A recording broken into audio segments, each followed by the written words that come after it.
What's up everyone, I'm the one and only Zage, and today we'll be ranking the 10 strongest swordsmen alive in One Piece. That means there will be no Roger, Odin, Ryuma, Big Mom, etc. I'll also be ranking the current metas of these characters, so it doesn't matter if they're in their prime or not. I'll be using the states the characters are in as of this recording in the story. If you'd like to see more One Piece ranking videos in the future, be sure to smash the like button and subscribe to the channel. Your support as always is much appreciated. Just before we get to the list, there are differences in opinion on who exactly can be categorized as a swordsman in One Piece. So the criteria I'll be using is the one Oda seems to consistently go with or states for other characters. A swordsman is a person who uses or is skilled with a sword. To be a swordsman, you don't have to live by the way of the sword, an example being Hachi. It's not like he's in a dojo every day honing his skills, perfecting his craft, but he's still categorized as a swordsman in One Piece. Some swordsmen are powered by their Devil Fruit powers, which enables, enhances or are complementary to their swordsmanship. Higher levels of swordsmanship is also rooted in the use of haki, like turning a blade black with armament haki, the breath of all things, and even conqueror's haki. Oh, and just because someone has thrown a punch and kicked someone before doesn't mean they're not a swordsman. I know that should be obvious, but there's always that one person that thinks otherwise, so I felt like saying it. The only exception to what I've said is in the case of someone like King, who although uses a sword, Zoro implied he wasn't a swordsman. The characters I'll be using in this ranking have no such statement that would invalidate them from being a swordsman as of this recording. Like the title of the video says, I'll be ranking the strongest swordsman, meaning the person above on the list can beat the person below on the list, unless the weaker one is close enough in strength and there's some sort of matchup advantage that would make it a little different. Now with that out of the way, let's get into the top 10. To start things off at number 10, we have the strongest of Odin's vassals, Dendro. Alongside the rest of the scabbards, Dendro has shown the ability to damage base and dragon form Kaido. He's also one of the handful of the scabbards that has shown the ability to use the Odin two-sword style. It is stated in his River card that he has the greatest swordsmanship of the scabbards, scaling him above even Sulong Inu and Neku. Base Inu, although he was on the losing end, he was able to hold his own against Hybrid Jack for some time, but as soon as he went into his Sulong form, he surpassed Jack, which scales Dendro comfortably above that level. At number 9, we have the strongest swordsman on Whitebeard's crew, Flower Blade Vista. He's stated to be one of the greatest swordsmen in the world in his Viver card, which puts him amongst the top brass of swordsmen in One Piece. Vista is someone I feel like is massively underrated simply because he's a 5th division commander, which a lot of people attribute to the level or tier of Yonko commander strength, when that's nothing but a community fallacy. In fact, in the SBS, Oda says that the Whitebeard division commanders are not ranked by strength. In Marineford, Vista helped Luffy escape Mihawk by confronting him in battle. Mihawk and Vista show they have mutual respect for each other and begin to fight.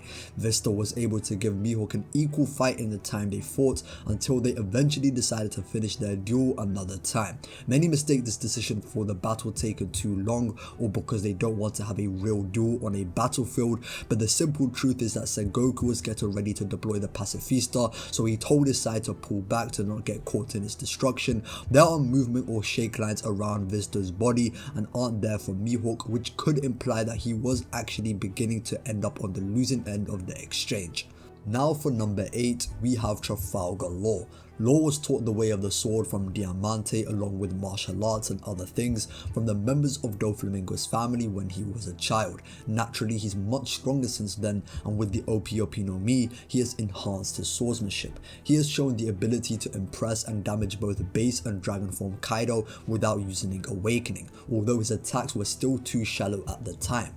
He could even endure the power of hybrid Kaido's Thunder Bagua, which scales his durability far above Act 1 Luffy, who was knocked out by a base Kaido version of the same attack. However, against Big Mom, he ups the ante by showcasing the power of his Awakening, and with Kid's help, he was able to break giant Big Mom's arms and ribs. Law's Kroom has the ability to completely ignore his enemy's durability and destroy them from the inside out, similar to that of Internal Destruction Ryo.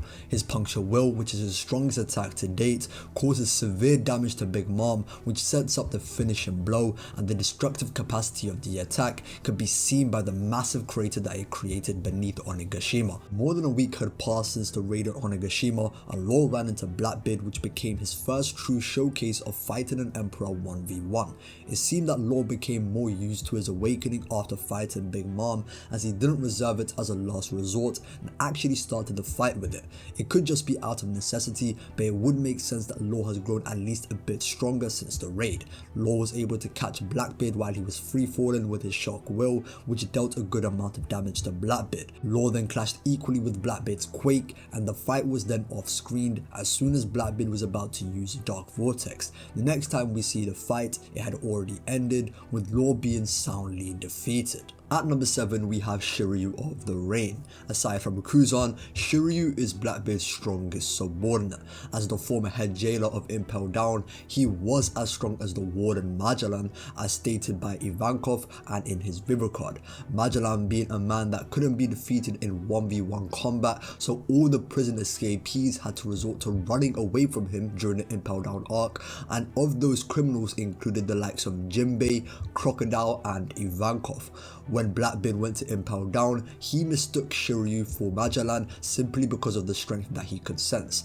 This is just Shiryu before he joined Blackbeard's crew, let alone with his new devil fruit. When the Blackbeard pirates confronted Magellan, they seemed to get blitzed by the poison Hydra. Now it could be argued that Blackbeard got careless or underestimated Magellan, but the point is that Shiryu was at least capable of contending against Yami Blackbeard pre-timeskip. Although Shiryu hasn't shown better feats since joining Blackbeard's crew, considering that he will likely be a tough matchup for a stronger Zoro later in the story, it'd be very weird if Shiryu isn't even stronger than an Onigashima raid version of Law, so this at the bare minimum is an acceptable place to rank him. Now for number 6, we have Ronanoa Zoro, and it should come as no surprise that the man striving to become the strongest swordsman in the world one day would at the very least be the strongest swordsman in his generation.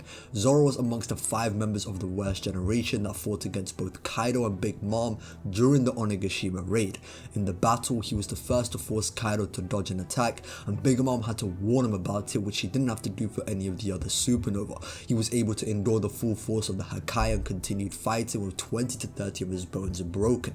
In this weakened condition, he was able to blitz and scar hybrid Kaido using Ashura after blocking a couple of Kaido's attacks. He then fights King, who's even more durable than Kaido in his defense mode, and with his newly developed Conqueror's Coating, which he arguably first showcased against Kaido with Ashura, Zoro was forcing King to block and evade his attacks instead of tank them in his defense mode like he was doing up until that point. This suggests that despite Zoro only landing attacks on King without his flame on, he was still capable of doing lethal damage to defense mode King. Ultimately, Zoro defeated King with 3 named attacks, and the finisher being the Dragon Damnation, which is one of the strongest attacks used in the entire Onigashima raid. What separates Zoro from the rest before him on the list so far is Advanced Conqueror's Haki, a power Kaido says only a handful of the very strongest have the ability to use. Now this isn't to say anyone with Advanced Conquerors beats anyone without it, but it definitely portrays the user in higher regard, which Zoro is definitely portrayed as against the rest of this recording so far. I do want to make this exception for Shiryu though, as despite his limited showings in the post time skip, he could definitely prove himself superior to this current version of Zoro, and I wouldn't be surprised since he will be a future matchup for him. So I will never fight against that. If you want to flip them around, that's perfectly fine. I'm just giving Zoro the edge because he has a better feat at the moment, but like I said, if you want to put Shiryu higher than this current version of Zoro, that's perfectly fine. Now we've reached the top 5, so at number 5 we have Silver's Rayleigh. Despite being old and a retired pirate for over 20 years, in his first battle since being active, he fought Kizaru, a Navy Admiral. To start their fight off, they had an equal clash of their swords, and Kizaru even says that the situation was troublesome. Sentomaru says that it was the first time that he had ever seen someone stop Kizaru, and also said after the time skip when Rayleigh helped the Straw Hats escape Shabondi that he couldn't do anything against Rayleigh, who even Kizaru couldn't get past. A lot of people are under the impression that Kizaru wasn't really trying against Rayleigh or just trolling him because of the way he talks and his mannerisms. Not to say that Kizaru's never done that, but his slow speech is a gag that's based on the irony that he's a man of light that should be very fast, but his personality is very slow. Similarly with Aokiji being a chilly man, but he's warm-hearted, and Akainu who's a magma man, but he's cold-hearted. Kizaru even asks Rayleigh before they start fighting if he could just let him go past, and when Rayleigh suggests that in his prime he could have helped the Straw Hats at the same time, Kizaru tells Rayleigh that he's making him look bad. The very reason Kizaru is on Shabondi in the first place is because Luffy attacked a Celestial Dragon, and failing to capture the Straw Hats will make the Marines lose face with the Celestial Dragons. Outside of the Kizaru fight, Garp mentions Rayleigh in the same breath as Whitebeard, the man hailed as the strongest in the world, saying the Marines can't deal with two legends at the same time. Rayleigh was even strong enough to mediate the situation between Blackbeard and Boa Hancock, and despite admitting that he couldn't beat Blackbeard, it still says a lot to how he's viewed by pulling this off. Now for number 4, we have Fujitora. Fujitora is another character I feel is downplayed as well, simply because he's a new admiral. There's a threshold of strength that you need to reach to become an admiral, meaning that by just saying that he's an admiral should speak volumes in of itself. Greenbull even says that someone of his rank shouldn't lose to pirate subordinates like King and Queen, which means Fujitora can also replicate this feat. The downplay on Fujitora comes from his showings at Dressrosa with the Doflamingo, Sabo and Luffy, and to be quite honest with you, the fact that some of these opinions still linger around in 2023 is crazy. The reality is that Fujitora was holding back the entire arc. He never intended to fight Doflamingo and even told Dofi that in their negotiations. This gives Dofi the confidence to act up and even attack him, but his kick gets blocked with no difficulty. Against Sabo, it's true that Fujitora couldn't get past him in their fight and that their fight ended as a draw. However, Fujitora suppressed himself to Sabo's level deliberately. He used his fight against Sabo as an excuse to not involve himself with Luffy's fight against Doflamingo, which he even openly says to Sabo. Now against Luffy, Fujitora was pretending to catch him when in reality he had already planned on letting them escape the night before with a dice roll. Not to mention that he was fighting Luffy whilst holding up the entire rubble of Dressrosa, which includes Pika's mountain-sized body that he lifted quite casually, which he could have used to beat all the pirates in Dressrosa in one go had he wanted to. Fujitora only fought Luffy in that moment to keep up appearances and nothing more. As for Fujitora during the reverie, many thought he received injuries after fighting Sabo and the revolutionaries. However, now that we've seen the full flashback to what happened, it was actually through a fight against Greenbull. Greenbull was an admiral that has shown the ability to defeat both King and Queen with not much difficulty at all, and capture Weevil, who's known for having the same level of strength as a young Whitebeard. Fujitora was fighting against him whilst seemingly helping the slaves to escape from Marijawa, which is a testament to Fujitora's power. Now for number 3, I have Admiral Kizaru, and I know this may raise some eyebrows because I categorized him as a swordsman, but I've already explained Delphi using swordsman at the beginning of the video, so I'm not going to repeat that explanation for the sake of time. Here's a little trivia though. Using his devil fruit, Kizaru creates a sword called Ami no Murakumo. The blade's name is the old name of the real sword called the Kusanagi no Tsurugi, which is one of Japan's 3 imperial treasures. This leads me to believe that Oda would categorize him as a swordsman. As for his strength though, I mentioned his feat against Rayleigh earlier, and despite being shown relative in power in their fight, Kizaru was starting to get the upper hand as Rayleigh started to tire. Although I said Kizaru wasn't trolling against Rayleigh, that doesn't necessarily mean he used his full power either. I do believe we'll see more of what Kizaru has to offer come Final War, and even a likely awakening, which would clearly separate himself from the likes of old Rayleigh. Kizaru was able to blitz and outdo an injured Whitebeard in Marineford, and was also confident in his own ability to stop Big Mom from meeting Kaido, with the Kainu only objected because of Wano's unknown forces rather than because of Kizaru's lack of strength. Now before we talk about the obvious top 2 swordsmen, we should take the time to talk about Gorosei Nosujoro and Holy Knight leader Garland Figalan. Oda hadn't really emphasized the kind of threat the Celestial Dragons will be when I first worked on this video, so these two didn't make my original top 10, however I felt like I couldn't release this without mentioning them. All we know about Garland Figalan is he was once a dominant figure at God's Valley. We don't know anything else other than that, however it does suggest he likely took part in the battle against the Rocks pirates. If I had to say how old he was, I'd assume he's around at least 80 years old, similar to Garp and Rayleigh, and I don't think he was on their level back then, so current Garland is definitely not on that old Rayleigh level for me. A safe bet for Garland's strength for me is stronger than Law, but weaker than Zoro and maybe Shiryu, but he could be higher depending on whether or not he has a really powerful devil fruit, and more importantly, advanced conquerors is definitely something that can move the needle. Ultimately speaking, we're not going to know how strong Garland is until we actually get some feats to actually go off, so until then I guess my guess is just as good as yours, and you can rank him pretty much anywhere within a reasonable range. As for Venus Zoro, although we know even less about him than we do Garland, aside from the fact that he's a higher ranking celestial dragon, I have a stronger opinion of where he ranks because to me, he's a future opponent for when Zoro officially is known as the right hand man of the Pirate King, meaning Zoro would at least have to reach Prime Rayleigh's level by that point.